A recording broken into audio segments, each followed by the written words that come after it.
Just show here, it is still Christmas Eve, and I got too many movies. It's Christmas!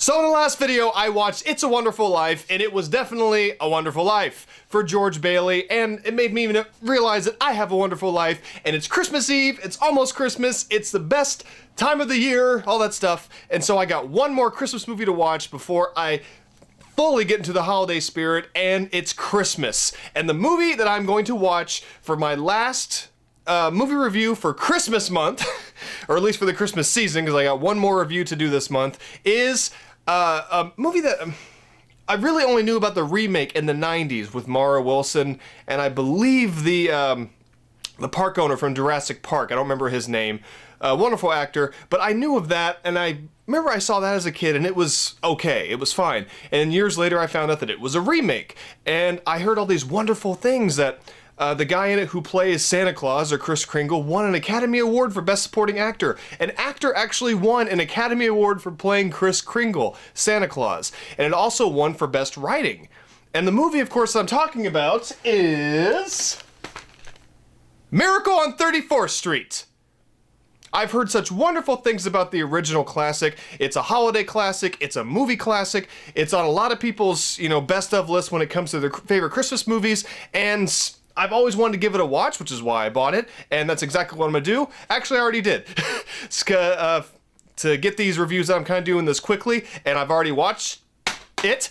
So, yeah, let's go and get into it. But the plot of Miracle on 34th Street is basically this woman who works at Macy's.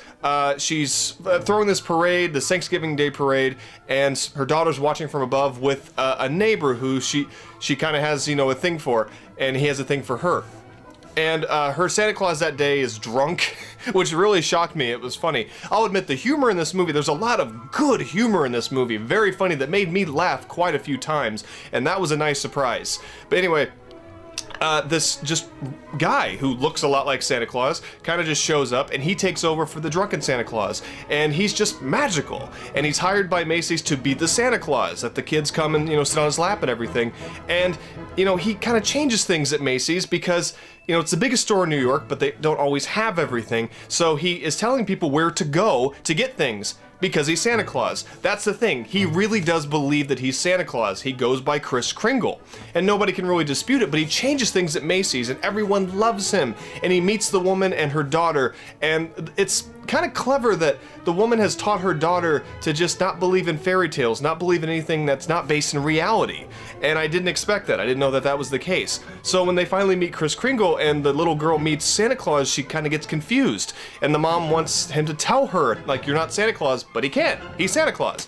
So, the rest of the, what am I trying to say? Until the middle of the movie, it's just Santa Claus, trying to convince this woman and this daughter that he's real, and he doesn't try to force it. He's so nice, he's so lovely, and he's just magical, to be around or to watch, for me, and you really do believe he's Santa Claus, and the girl starts to come around. But he has a confrontation with a really not great guy at his job and bonks him on the head with his cane, and he's suddenly put on trial to see if he's a mentally stable human being. And the trial, it's just so clever to prove if he is or isn't Santa Claus.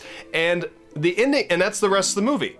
And, will the mom and daughter come around? Will everyone get their Christmas wishes? It's just really magical stuff. And I really like with the trial, it was so clever how the trial came to an end. I will not ruin it for you, but I did not see it coming. But that's basically the plot of Miracle on 34th Street.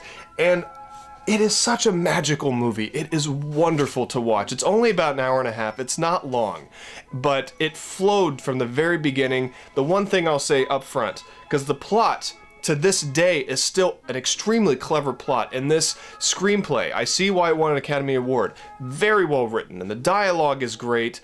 It's the characters are interesting and you understand who they are. The side characters are a lot of fun, but the man of the hour is the actor who played Kris Kringle, and I love that he's British. That accent just made it seem more like Santa Claus for some reason to me. But if there was a real Santa Claus, this guy was it. He is Santa Claus. He is so magical, and I'm so glad he won an Academy Award because he does carry this movie. From the moment you see him on screen, you go, that's Santa Claus. Even without knowing the story or him, you just like, that is mother effing Santa Claus. And it's just amazing to me because he's so magical to watch. He's so good to watch. And even when he's just sitting there and he gets happy during the trial during certain times, just with his eyes, his expression, and his smile, he just warms your heart. And he carried the movie, but it's not because everyone else was bad.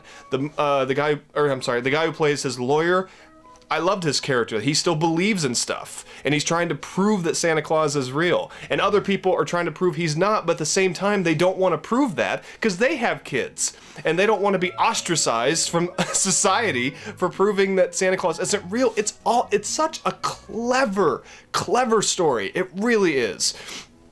And I loved it. And I think it still holds up even though it's from like the 1940s, but that's okay. It just means that this story took place in the 1940s where Santa was put on trial, you know, and I love the ending, you know, because the message in this, I thought, I'll just say this, like the little girl doesn't get what she wants on Christmas Day and she's a little upset. And to her, it kind of proves that Kris Kringle isn't Santa Claus, but the message in it, because I was worried it was going to go about, because I'm like, well, I know she's going to get what she wants. There has to be that happy ending. And I'm not saying that doesn't happen. Actually, it doesn't ruin it. It's a holiday movie. Of course she gets what she wants, but it's heartwarming and it's well told and it makes sense and you want it to happen. But the message in this isn't, you know, about getting everything you want, you know, or Santa giving you everything you want. That's a horrible message for kids, and I was worried that's where it was going. And that's not what it is at all. It's a great message about even if you can't see something, you can still believe it. You have to have faith. What a great message for this movie to have, and it still holds up to this day. Just because you can't see Santa Claus doesn't mean Santa Claus doesn't exist. You know, it took me back to being a kid again, and, you know, believing in Santa Claus when I was a kid. Not saying that I don't, especially, you know, after seeing this movie, maybe Santa Claus is real. But to me, Santa Claus is everybody. You know, we're all Santa Claus, and that's the point. That's the message. But, you know, but anyway, the direction in this was fantastic. The editing was crisp, especially for back then. Wonderful job. The acting from everybody was fantastic. Extremely well-written screenplay. I loved all the characters, you know, I loved where they ended up. The guy who played Santa Claus, he is Santa Claus in my eyes. Everything about this movie was fantastic. It really was. And I can honestly say that it's not going to be like It's a Wonderful Life where I'm like, wow, I could watch this any time of the year.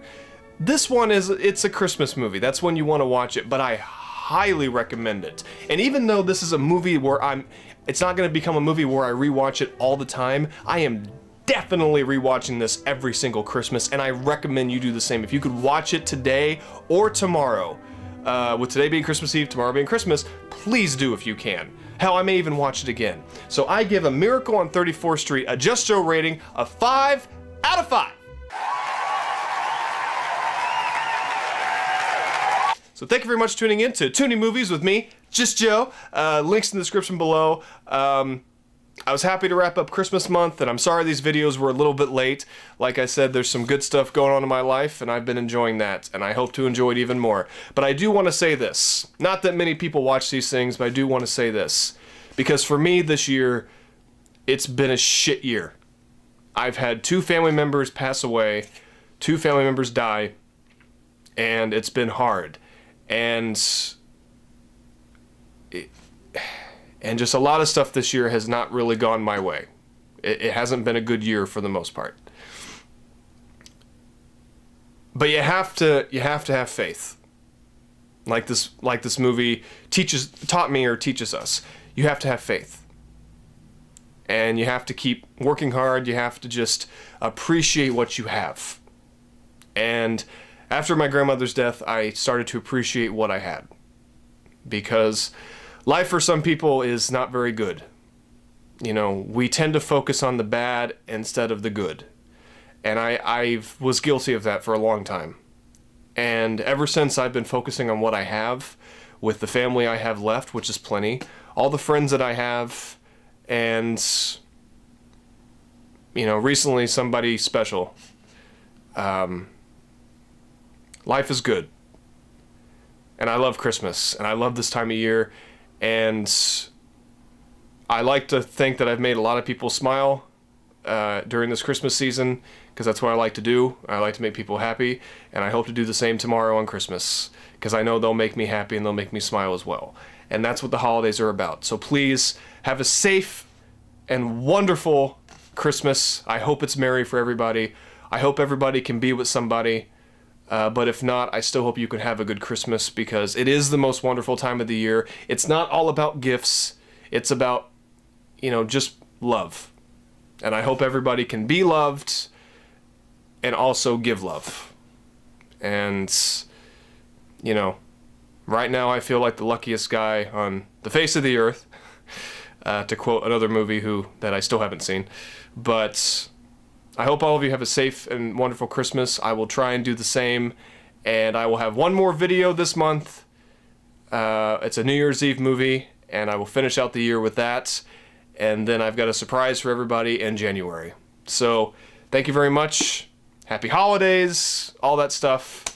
I'm Just Joe, coffee. Merry Christmas.